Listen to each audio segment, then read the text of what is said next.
is the creator of Spore, along with The Sims, SimCity, and every other sim in between. It's Will Wright. Welcome to Click, Will. Thank you very much. User-generated content. Is it wise to let the users create the content? Because let's face it, we're not trained plot designers, we're not trained game designers. Isn't it better to leave it to the professionals? Well, actually, if you look at like most books and who they're written by, I would say that a lot of those people do not have professional writing education. They just happened to start writing more and more and got very good at it. There's the bestsellers are always written, or generally written, by people who have got a bit of training in the field. Well, actually, a lot of the best books were written by people that were self-taught, and they got good by doing it. And I think that, right now when you go see a movie, there's such a big discrepancy between Jurassic Park and what I can do with my camcorder, but yet we're getting more distribution models to where I can take little videos and put them on Google Video or something like that. And so I can ramp into that. And the equipment is actually getting to the point where with a digital camcorder, I can take pretty high quality stuff comparable to film. I think in the game space, we're getting to that point where the tools are getting strong enough to where players can start creating little things in the game. At first it might just be characters or little objects or stories that they might share. But, most of it's not going to be great. But 5% of it, or something like that, is actually going to be extraordinarily good. And we've seen that with things like The Sims. So you've got this multiverse of user-generated content in a game like Spore. 5% of it might be outstanding. How do the rest of the users find that 5% without having to wade through the 95% that might be dull or badly engineered? Well, see, that's what we can do automatically on our end. We can actually take the 100%, test it out on a few players, see which players actually will buy that from the shopping catalog or select it in the game, basically use that to rate the content, and then bubble up the best 5% and distribute that to everybody.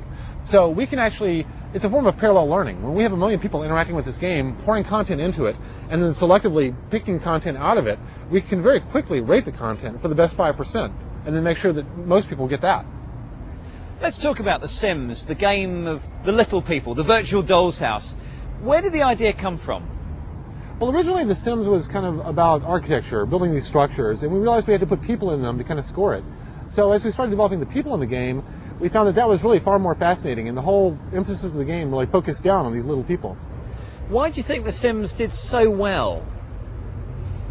Well, I think 2 reasons, really. I think, first of all, The Sims was accessible. It wasn't about fantasy, it wasn't about sports or military history, it was about everyday life, something that everybody could relate to and kind of understand the basic rules. And the second one is that Sims kind of allowed people to be very expressive and creative. They could tell their own stories, create their own characters, replay their own life in the game. I'll tell you what, do you mind if I come back to full size? Thank you. You seem to be interested in artificial intelligence and the behaviour of people or populations. Is that about right? I'm interested in humanity, and things like games can teach us a lot about social systems, about biology. Robotics is also a big interest of mine, and what interests me about robotics is the fact that they teach us about people. How amazing a hand is, how amazing common sense reasoning is. Is the behaviour of entire populations, like those in SimCity, easier to create than the artificial intelligence and the behaviour of individuals, like in The Sims? Yeah, when you're dealing with large groups of people at a statistical level, it's much easier to kind of build a plausible simulation of things like traffic dynamics or land use behavior. When you're trying to get to an individual and what an individual might do at any given moment, it's a much wider range, really, of behaviors that person might exhibit. And so simulating plausible people is certainly more difficult than large crowds of people. Okay, well, I want to read you something that's often been written about computer games. Computer games are violent, addictive, and stop kids from talking and playing with real people. Discuss.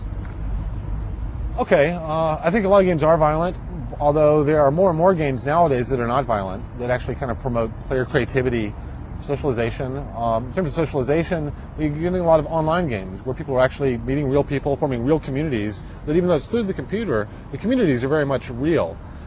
In terms of addictive, they can be very compelling. Some people are kind of addicted to movies or books or a lot of different things. Kind of addiction is usually a term that's directed towards something that you do not consume. And so there's a generational gap in our culture right now between people that play games and people that don't. And this is true of almost any form of media. I mean, there were people quoting several hundred years ago how the waltz was, bringing about, the corruption of youth culture, So every time something new comes along, some new entertainment form, the generation above really doesn't relate to it, doesn't consume it, and kind of thinks of it in a derogatory fashion. Most recently in our culture it's been comics. Before that it was movies, and even before that it was theater. So I don't think that's unexpected. I think time is just going to slowly shift that generational divide. But I think it is incumbent upon game designers to try to figure out how we can use this powerful medium to really impact society in a beneficial way, because I think we do have that power with these games. I think also something that games are very strong at is giving people motivation of interesting subjects that they might be playing with the simulation and develop a lifelong interest in that subject. I think that we have a tremendous amount of educational resources available to us nowadays, and for the most part, what you need to do is figure out a way to motivate, especially kids, to be interested in these subjects. And games, in fact, I think are a great vehicle for doing that. Do you foresee a future where all games take place in the same universe or the same multiverse? So a character from Grand Theft Auto could steal a car and then take part in a car race in Burnout. I think the idea of having software objects, items that you can take from one game into another, like a character or a vehicle, is great. When you're playing with toys, you can kind of do that. You can open your toy chest and take any two toys and kind of mix them up and play with them together. In terms of the game rules, though, it's a little different, because I think games are kind of built around a structured rule set that give you challenges, give you obstacles, and when you break down those walls, some games want to basically give the player superpowers, and they're the hero of this universe. Online multiplayer games, really, it has to be more of a level playing field. Nobody can speed up time unless everybody's going to have time sped up. And you can't have people cheating, without other people feeling slighted. So I think the game rules, it's a more difficult proposition. But in terms of the game objects, yes, that, is something that should be doable one day. Do you think, how about this for an idea? You pop out of the universe where you're an all-powerful super being with lots of weapons into something like The Sims, but you have to check all your weapons at the border and leave them there. So you literally only take with you the properties. Yeah, as long as you're basically going from one set of physics to another, one rule set to another, and you're willing to respect the rules once you walk in that door, that's where I think bringing your character over or whatever you've created in this game would be very cool.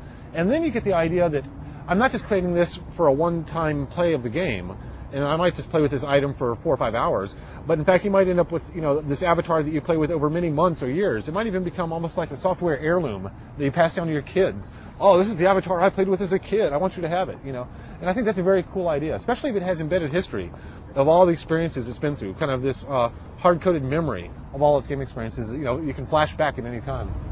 Let's go 10, 20 years in the future. What are games going to be like? Are we all going to be wearing bodysuits and spending too much time than is healthy in our own created universes? I don't know about the bodysuit thing. I think the whole VR thing kind of pointed out the fact that some of the most immersive experiences I've had in games are really sitting in front of a two-dimensional monitor with all the lights out playing a first-person shooter. And I felt totally immersed in that game, and I wasn't wearing a bodysuit or any gloves or anything.